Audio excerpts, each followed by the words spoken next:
Good morning mga kapakners. Na ito si Chef nagpapahirap na naman sa sarili.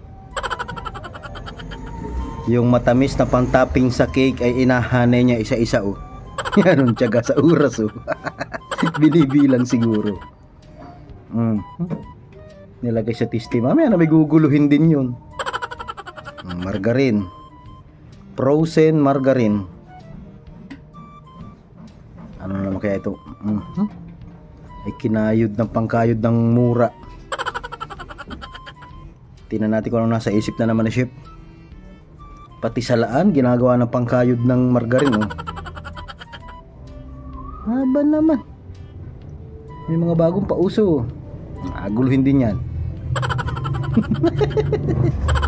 Yan ang tiyagang maghanay. Pero gagawa siya ng piniritong tasty wari.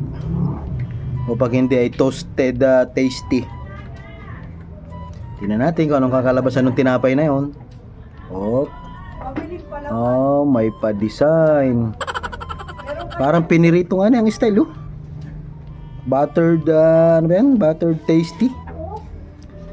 Okay, tapos nilagyan ng ganun huli. Hindi na niya hinanay. Mukhang masarap. Dami hugasin.